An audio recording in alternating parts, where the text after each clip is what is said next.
All right. Hey, hi. How are you doing? Hope you guys are having a great Friday night. Welcome back to the Friday Night Prepper Pre-Party Show. I am sure glad to have you. Thanks for giving up part of your Friday night with me. We usually go live here at 7:45 on Friday nights, talking about all topics related to preparedness. And the last couple of weeks, I was off. I'm going to tell you about that and where I was, what I was doing. But if you're listening in, if you could let me know in chat if we're having any audio problems, I would really appreciate it. And that being said, we'll give people here a couple minutes for notifications to get out. Anybody that wants to sit through ads, we always appreciate that. This channel is monetized. I've made no secret about that.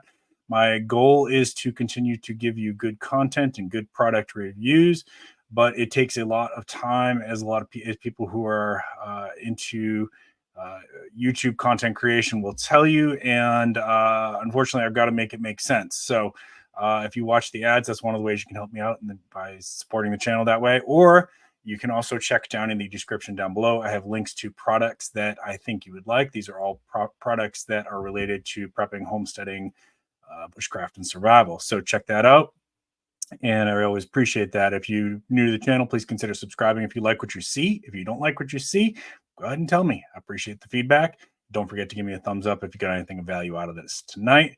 And please, last thing is, please remember to be kind to the moderators. They give their time freely. They are not paid.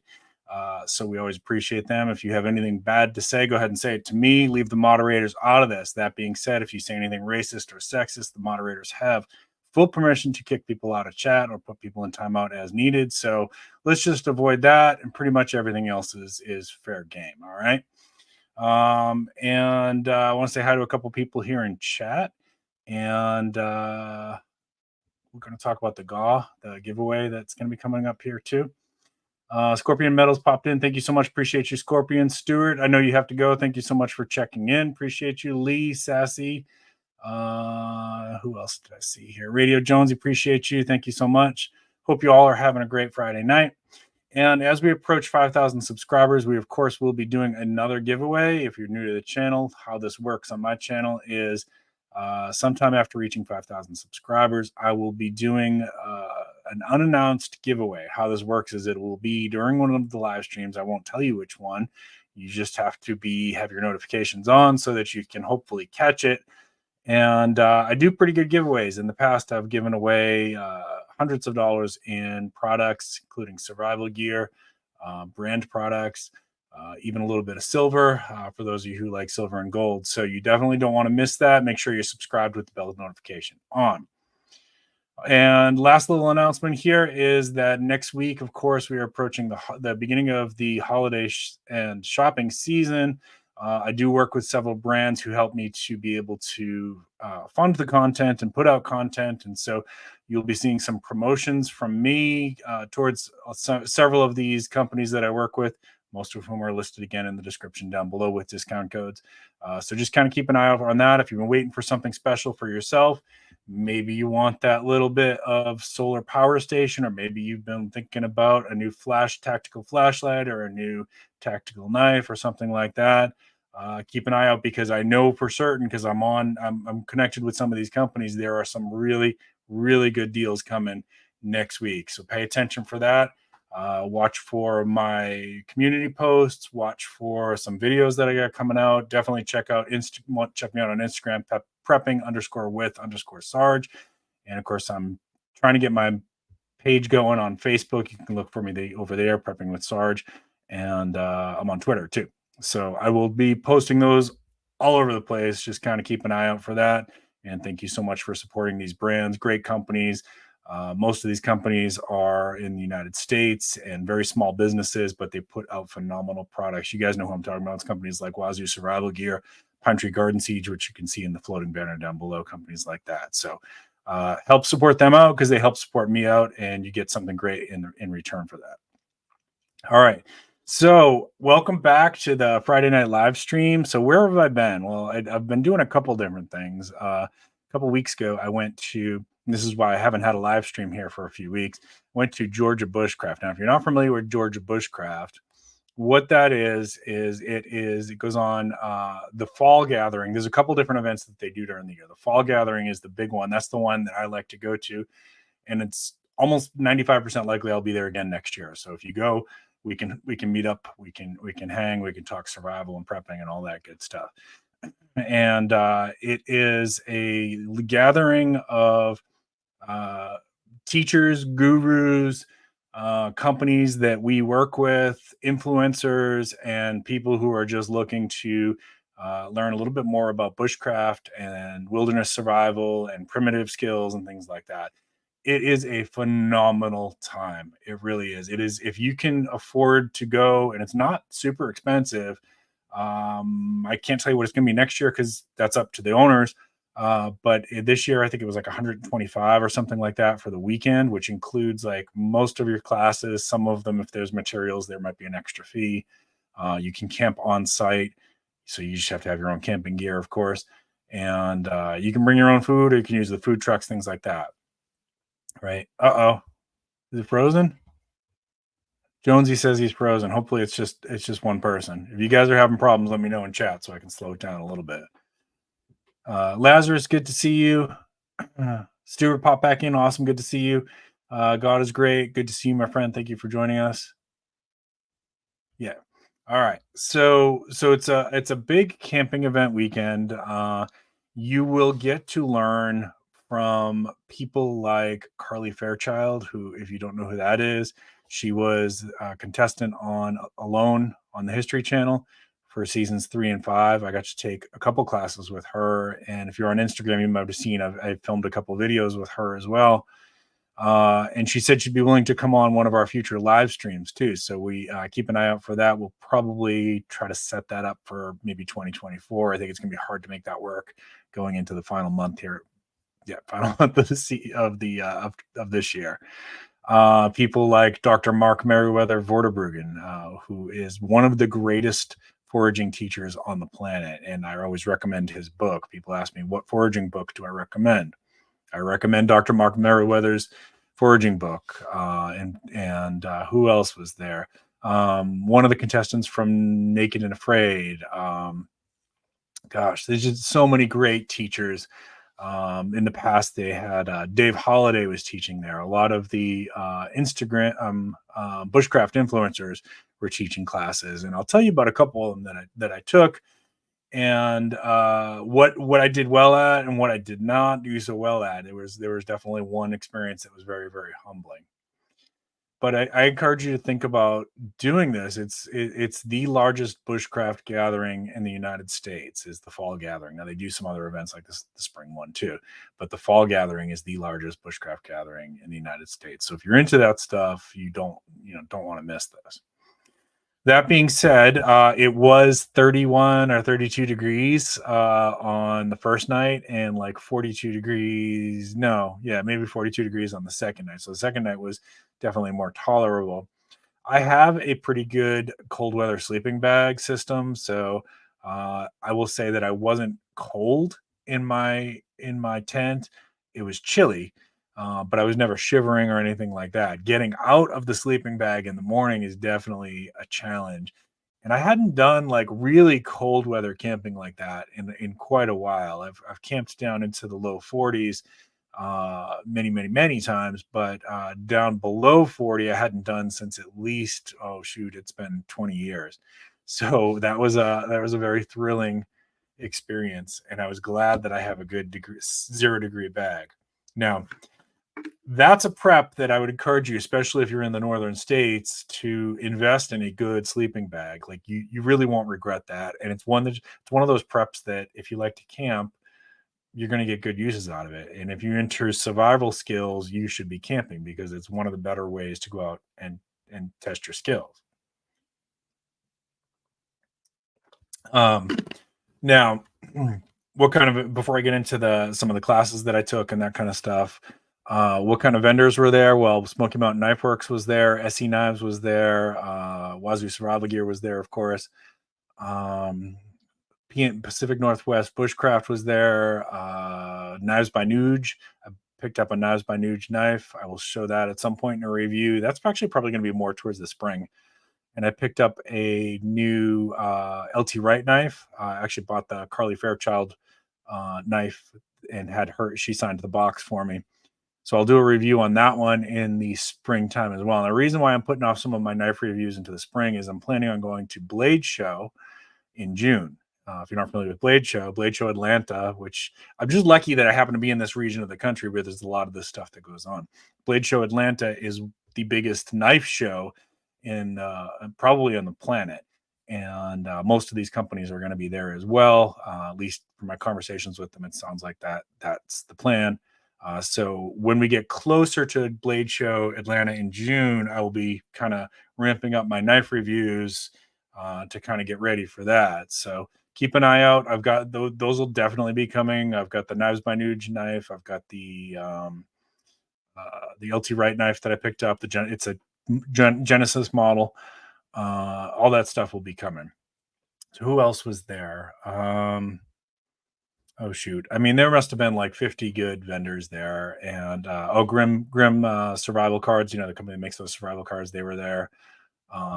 I know I'm forgetting somebody, and I apologize. I know I talked to so many. Oh, Bear Forest Knives.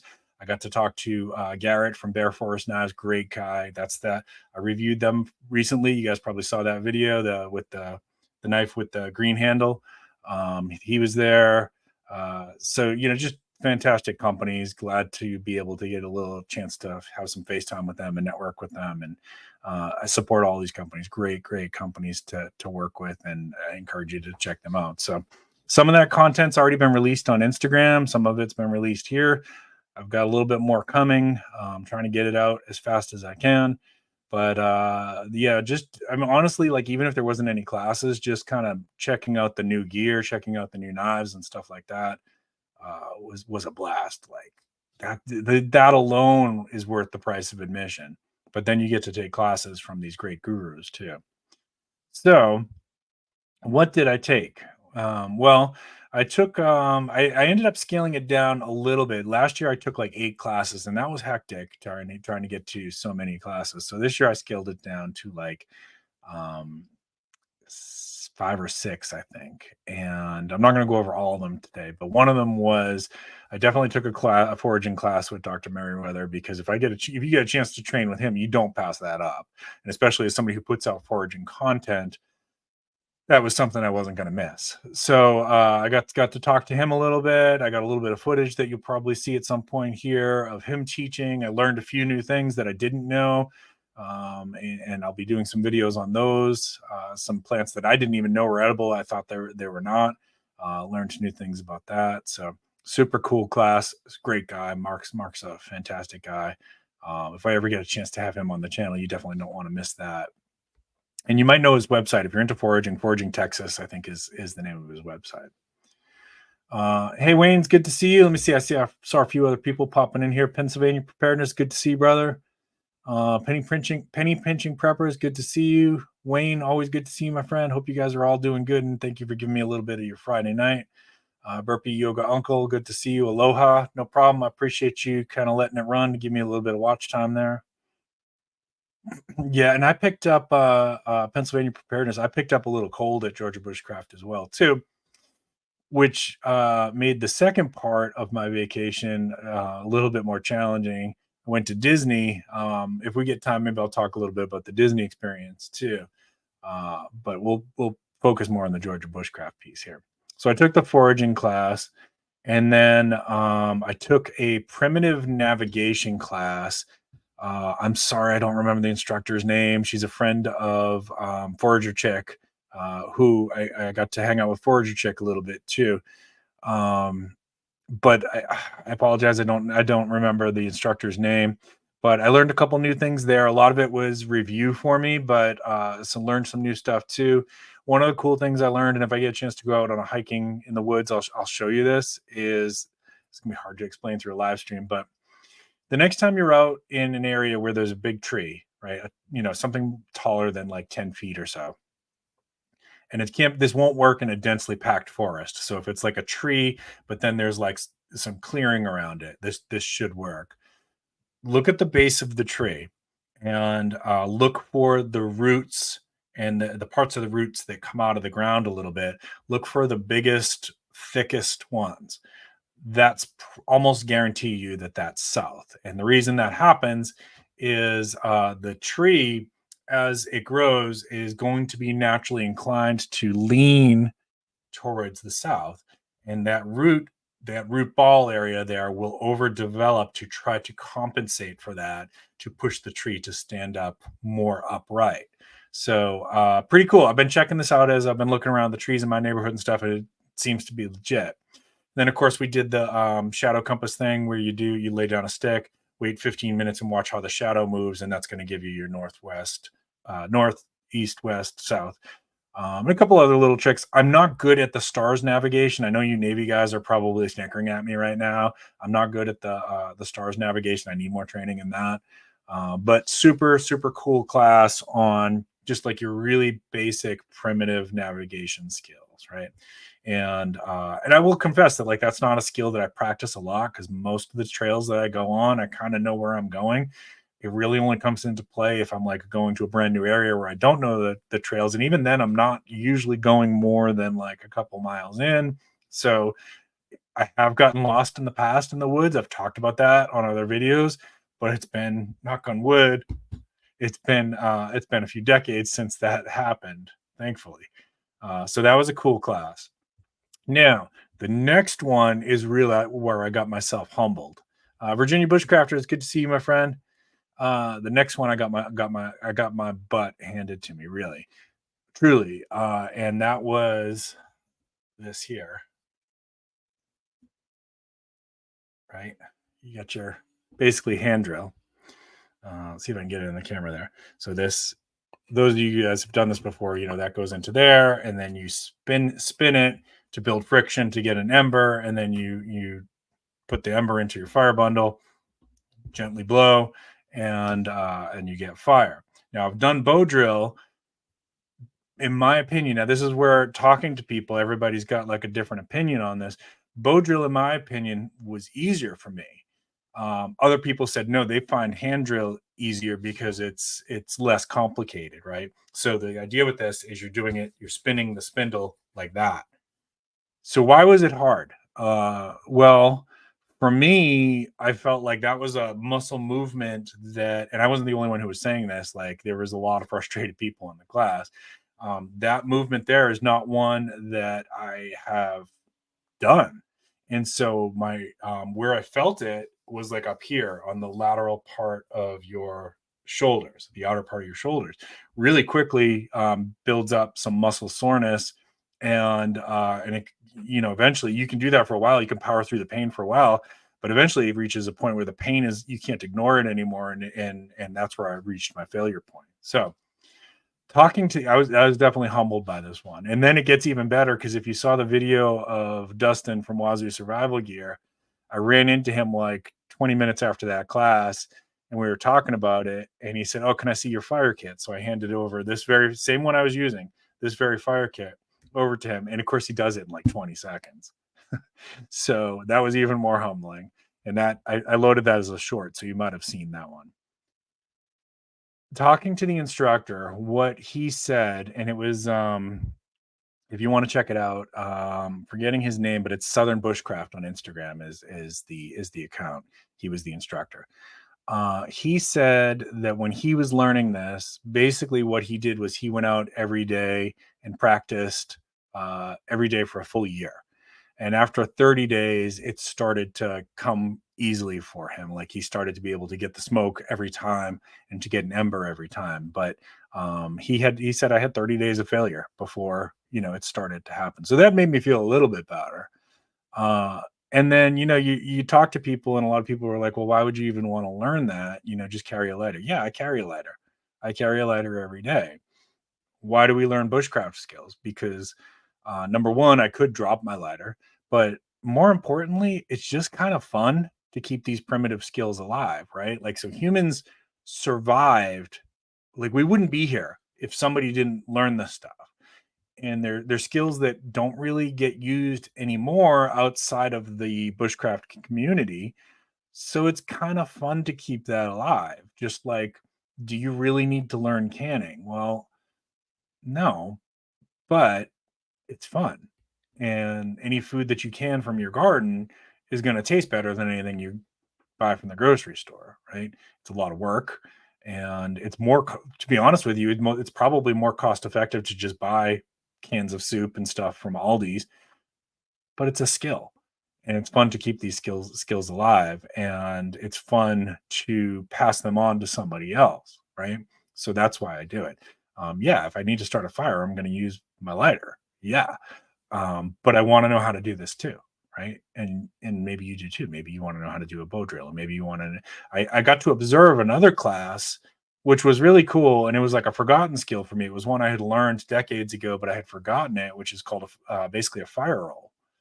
And this was I believe it was the same instructor who did the primitive orienteering, primitive navigation, who did this one. And for a fire roll, what it is you need like a piece of cotton or cotton ball.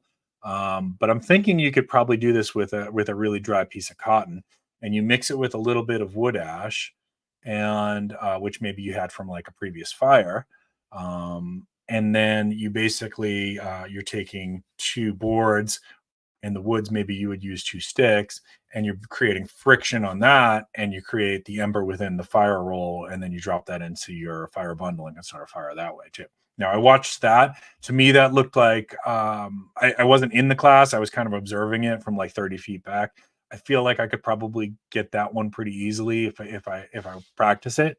But it's another good skill to learn, right? Like so, if you have couple different ways to start a fire and like three primitive ways to start a fire, you're going to be in pretty good shape if you are in a lost in the woods kind of scenario or lost in the wilderness kind of scenario, right? Interesting stuff. So the hand drill kicked my butt, y'all. The hand drill defeated me, but I brought home my fire kit, and we're going to work on it. And this is why, this is what you do. You don't just throw in your hands.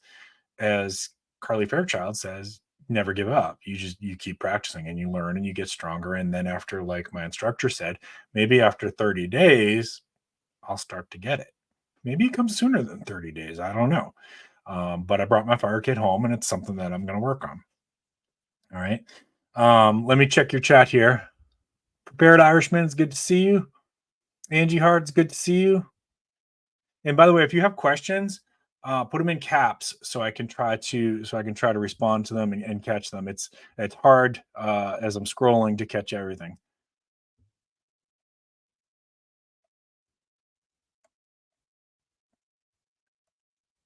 Dove Season's good to see you. Yeah. I mean, it's good to know this stuff. Shadow compasses and boards.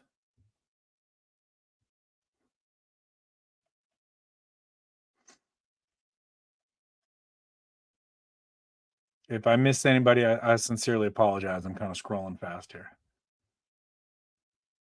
By the way, if you're getting anything of value tonight, go ahead and give me a thumbs up. If you don't like my content, go ahead and give me a thumbs down. Either way, I appreciate the feedback and the engagement. American Survivalist, thanks for joining us. Appreciate you. Yeah, and so I've been invited to teach kids and stuff like that. I'm not ready to do that face to face anyways. And I don't have the time to spare it. I am so incredibly busy that I just don't have the time to do stuff like that right now. Would I in the future? If I have the time, sure. I was a Boy Scout. I didn't make Eagle Scout because I was kind of a troublemaker and gave my Scoutmaster a hard time. So they gave me a thumbs down on Scout Spirit. I I mean, I was kind of a troublemaker kid, and Boy Scouts probably kept me from getting too far into trouble. And I definitely learned a lot, and I loved it. I loved going camping and learning all these things, but I needed a little bit of an attitude adjustment. And so I am grateful for everything that I got from Scouts. And if my Scout masters are ever watching this, I apologize for the difficult child that I was. I was definitely in some ways at risk in terms of like my attitude and some of the people that I was hanging around with. And eventually I got myself out of those situations. Maybe you were too. If you're watching this, maybe you were too. See if I missed anybody else. Okay, there you go. So Penny Pinching Pepper says he's seen fire roll done with a pair of cotton jeans. Yeah, I think that you could probably improvise some different things. If you've got some char cloth, if you guys know, those of you who know what char cloth is, you could probably make that work really easily, and instead of like having hardwood ashes, just use your char cloth. Oh man, that's a hard one for me. Who is my favorite superhero? You mean like, if I'm assuming you mean like comic book superheroes. Now growing up, it was definitely Batman. But I don't know that it would be Batman now. Um, Let me think about that one a little bit. I was really big into the X-Men more so than the Avengers. Uh, so mm, I mean, Professor X is awesome. So if you can count that, I mean that's more mutant than superhero, I guess. But Professor X was awesome. Who was Bobby there? Miss Free Iceman. Iceman, liked Iceman a lot. Kansas kids, good to see you. Thank you for popping in. Yeah, I'm glad I found your channel again, man. I didn't know that you had kind of changed catching up on it. Didn't know that you had changed your channel around, so I'm glad I found you again. Deadpool's awesome. Yeah, as you can see, I'm a big fan of Deadpool. Deadpool's awesome. I for a while I was reading all the Deadpool comics. I didn't keep up with it. Spider-Man's awesome. Captain Trump. Um, I don't tend to really worship. I don't tend to worship any politicians, to be honest with you. Uh, Both Republicans and Democrats have let me down over the years. I do vote, and I think you should vote too. But I wouldn't say that I'm necessarily loyal to either party. I'm loyal to who I think has integrity, who cares about their constituents, and who has good ideas. But I would never say that I consider any politicians my heroes, even the ones that I've worked on their campaigns. Like I worked on Tulsi Gabbard's campaign a couple of years ago when she was running for president, and I liked Tulsi a lot, and she was a super nice person. I got to meet her, and I could say a lot of great things about Tulsi, but I wouldn't say I worship her or like that she's even like somebody I would say is like a hero. I thought, for as far as politicians go, I had a lot of respect for her and thought she would have been a good president. Uh, yeah, no worries. I mean, I think we've all thought about kind of changing up the channel from time to time. I have for sure. Captain America is great for sure. The original Captain America, I know it's changed and now they've got the who's the dark Captain America? The John, he's like a Marine. Not Mackie, the other guy. I can't remember his name, but he's like the imposter Captain America. He not no, I'm not talking about him. I'm talking about the original Captain America. Captain Caveman. Yeah, but growing up, it was Batman. I loved Batman growing up. Just thought like all those gadgets he had and stuff were so cool. And, you know, Batman would like bend the rules, but in the end, he didn't kill people. He was more about justice. And I don't know, something like about that vigilante hero is kind of appealing as well. All right. So back to classes. So then, second to last class I took was with Carly, and she was doing a cordage class. So this one I did really good with, and talking to people. I'm going to show you a close up here of my cordage. So this is all bushcrafted cordage from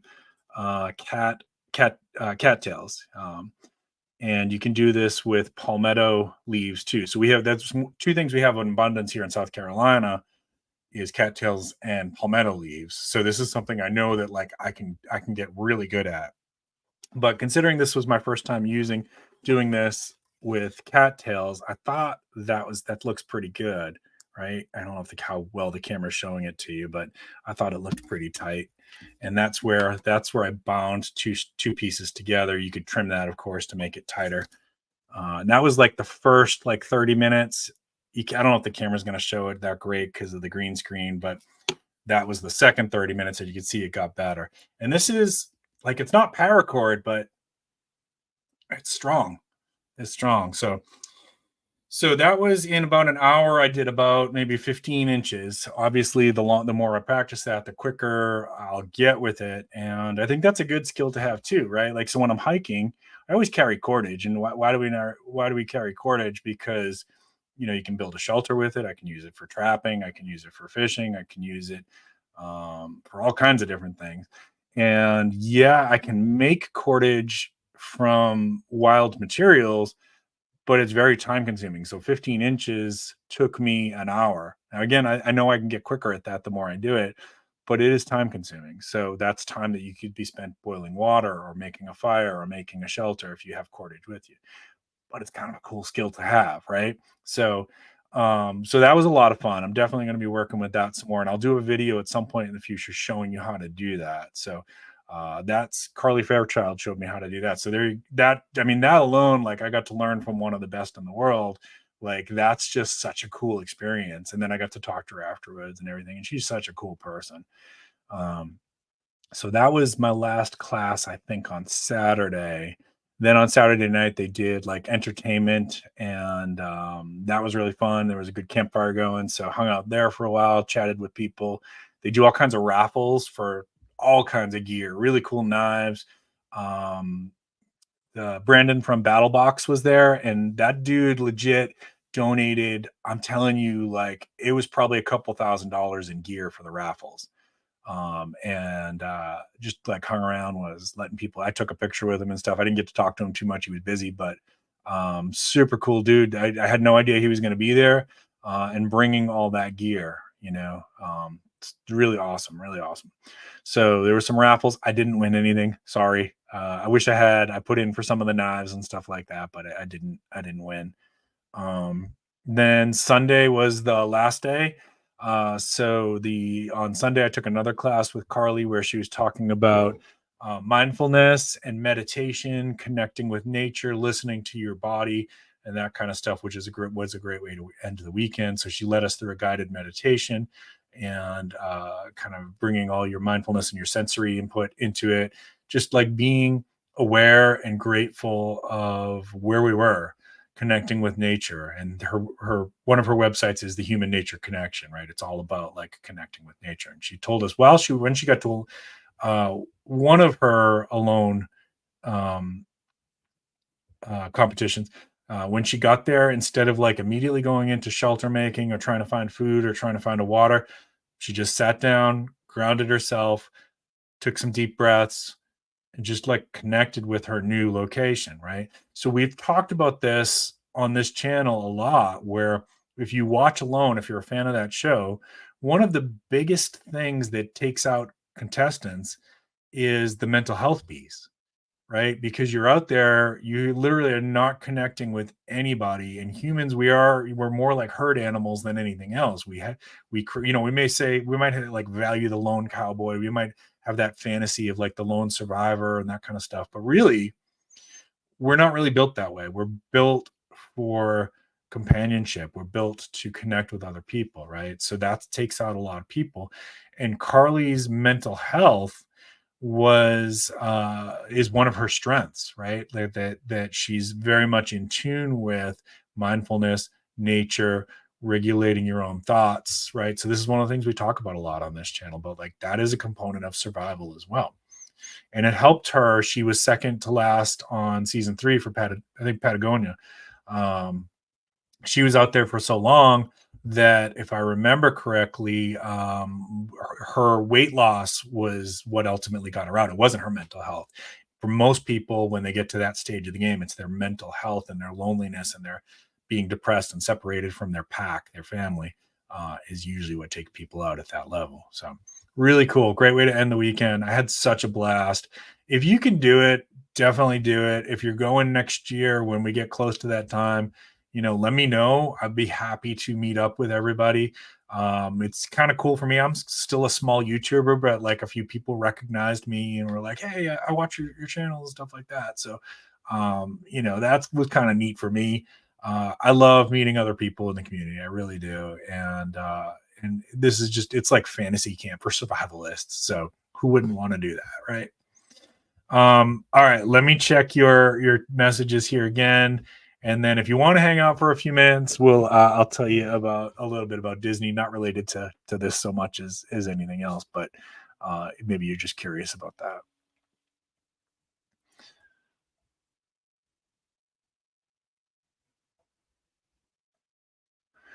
Punisher, great choice, and Wolverine is always a good time. So if that Deadpool movie ever does come out, Deadpool 3, Wolverine is supposed to be in it, which will be really fun.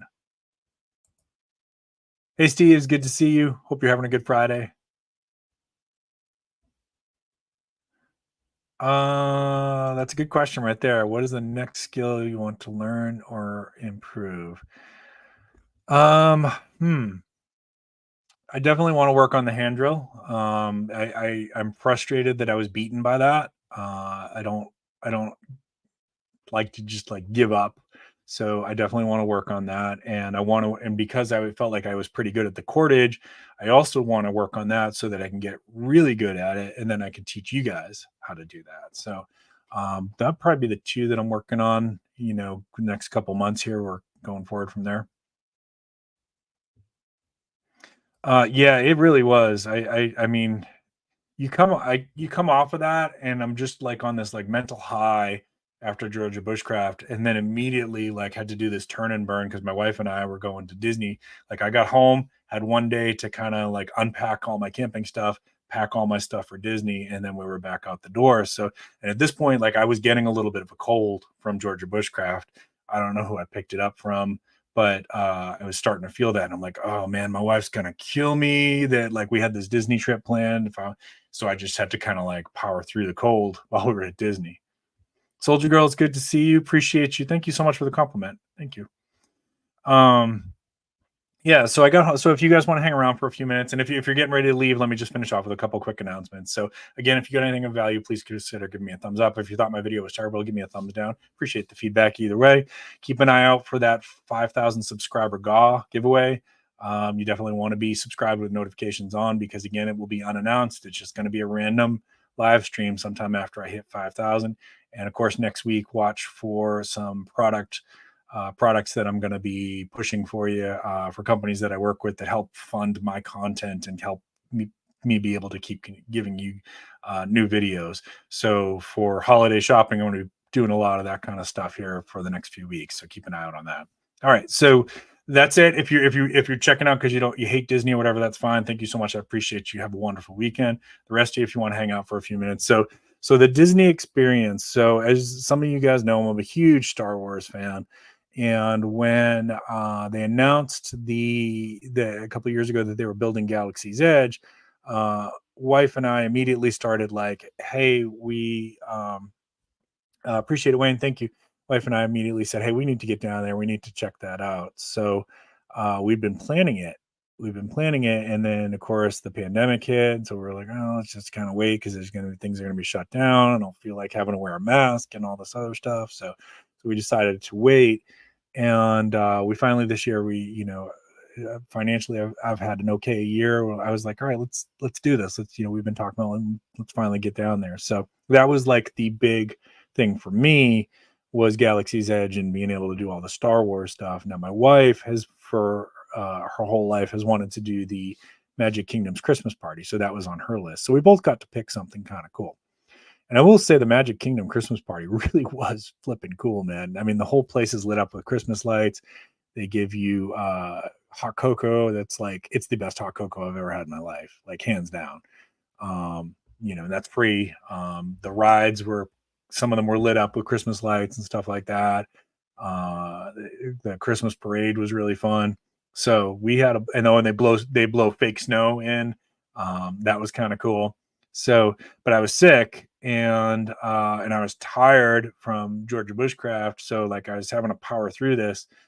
And first day we did Epcot, and they were doing the Food and Wine Festival, which was I had filet from Canada, which was off the hook, really really good, and ice cream from France, really good ice cream. Um, what else do we had? A couple drinks. It's hard to remember now. I had a couple drinks there. I had a beer from the American one. They had a beer that was called like Rogue Beer or something like that. which was really good. And then we tried a couple different, German chocolate and stuff like that. So we had like, we just ate our way through Epcot, and then we did Guardians of the Galaxy. So if you go down there and you're a fan of like roller coasters and stuff like that, and if you're a fan of Guardians of the Galaxy, do not miss this. Like, I know it's hard, like you have to register for some of these like newer rides early, and you have to wait a really long time. But do not miss Guardians of the Galaxy. That was maybe the best ride for our trip. For me, it's a tie between that one and the Star Wars Rise of the Resistance. Both of those were fantastic. But Guardians of the Galaxy was just like phenomenal. And then we ended that with the Epcot fireworks. And then the next morning we were up like bright and early, and we are like, okay, we're hitting Galaxy's Edge. So we went to Galaxy's Edge. And that was like, you walk onto that part of the park and you feel like you're in Star Wars. Like, it looks really good. And we did, kind of checked out all the shops. I registered to make a lightsaber. I could have shown you that. We'll show that another time. Registered to make a lightsaber, taking pictures in front of the Millennium Falcon. We did the Smugglers Run. That's the one where you're riding in the Millennium Falcon, and we did Rise of the Resistance. Smugglers Run was okay.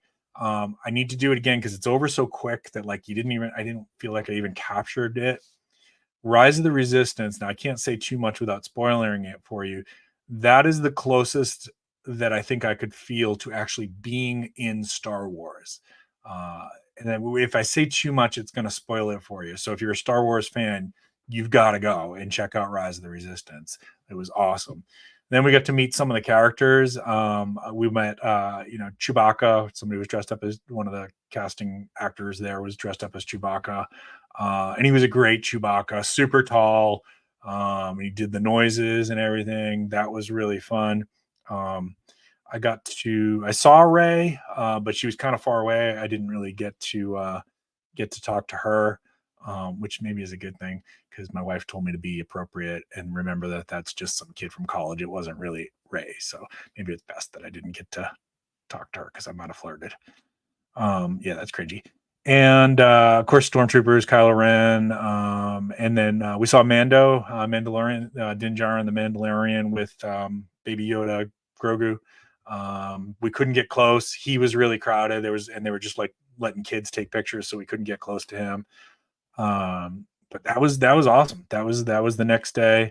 We opened the park and we were there all day long and we closed it. But now like I'm hurting, like between the cold, standing, we were walking now because we had the steps counter going. We were walking 12 miles a day, and whoa, did I feel it.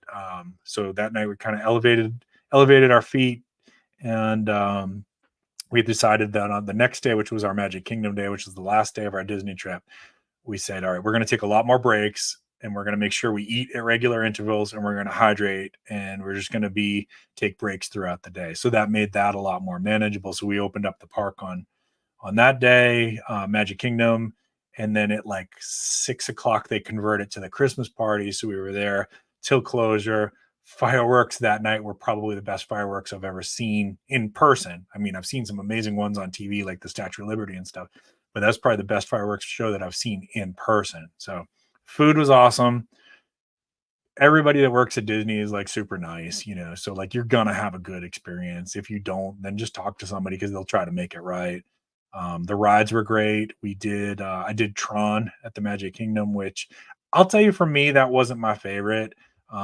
It's lit up like the colors in Tron and stuff, and it looks really cool, and it's super fast, but it's super, super short. It was like 1 minute long. And I felt like, I don't know, for the amount of time that it took to like wait in line and everything for that, I was like, it wasn't my favorite. And that was it. And then we drove back the next day, and wow, I am still tired from all this travel, and we got a lot in. And then it just felt like, getting back.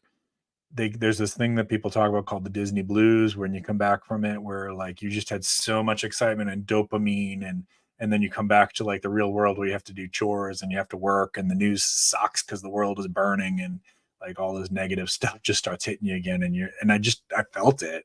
Like, I just felt like down and mopey and like hard to find my here, hard to find my motivation and like not wanting to work. And I'm starting to come out of it now, but that was a rough transition. So it's been a crazy couple of weeks.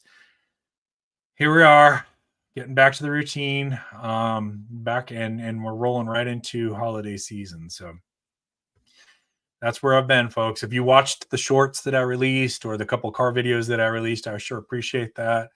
I'm going to try to get back into regular content production, now. So if you were waiting for me to be back, I'm back. And I'm glad you're here with me. And thank you so much for giving me part of your Friday night. Let me check the chat one more time, and then we're going to go ahead and wrap this one up.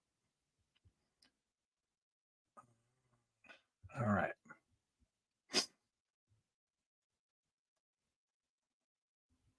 Yeah, it really was a blast. I know not everybody in the prepping community is into Disney. Like I said, I'm a Star Wars fan. I'm a Marvel fan. My wife likes, all the Disney stuff. So if it's not for you, it's okay. I get it. You don't have to like everything that I like. But yeah, we had a good time. If you like hot cocoa and drinking them, the great hot. Oh yeah, if they did it with a little shot of peppermint schnapps, that would have been bomb. Absolutely. I am Groot. I did not see Groot down there, and I think there's like in the Florida one, there's some weird copyright issues. Like they can show Guardians of the Galaxy, but they can't have other characters there or something like that. There's some weird contractual issue that only like California can show some of those characters. But oh yeah, he was in the Guardians of the Galaxy ride. You see him. I'm sorry. I'll show you guys the lightsaber another day. I did a blue blade. But you get to pick. You could do red, you can do purple, you can do yellow, you can do I think there's a white, and there's a green. Days, good to see you. Appreciate you. Yeah, that's what it felt like. And the only other time that I felt like that was after Las Vegas, which I've been to Las Vegas tons of times. When you come in from Las Vegas after all those bells and whistles and stuff, like you just feel like, oh my gosh, everything feels like plain after that. All right, no problem. Thank you, American Survivalist. Appreciate you. All right, appreciate you, Soldier Girl. Thank you for coming by. All right, guys, we're gonna go ahead and wrap this one up. I'm gonna say to you, we always try to end with something a little bit positive here. I know there's terrible things going on in the world right now, but we have to sometimes. And I'm not saying like, yeah, we stopped watching the news for a few days while we were on vacation, and that was weird because we watched the news twice a day here in our household to stay on top of what's going on. But having that like blissful oblivion of not watching it for a few days definitely improved my mood. That being said, we can't really bury our head in the sand. Like there's a lot of stuff going on in the world. You have to stay on top of it. So I think that if the message I was going to leave you with today would be balance, right? To find that balance of yes, stay aware. Yes, keep prepping, obviously, but take care of yourself too, and take care of your family, and remember to have fun, right? Because life is short, and things can turn sideways real quick on any one of us. It doesn't matter if like you live in a safe area or out in the country, or if you live in the city like me. Bad things can happen to any one of us, so be aware of that. Life is short. It flies by before you know it. Remember to have a little bit of fun too. All right. So I hope that you do that this weekend. I hope that you have a little bit of fun, and I hope you make it fun for your family too. Um, remember it's okay to take a break. Doesn't mean you're tapping out of what's going on. You're not taking the black pill, as they say, or anything like that. But you got to have a little bit of balance. Otherwise, it creeps up on you and definitely can take a toll on your mental health. Right. So enjoy the good times when we have good times. All right. Keep planting your seeds, keep stacking your silver. This is Prepping with Sarge. Y'all have a great weekend. I appreciate you so much. Thank you for joining me.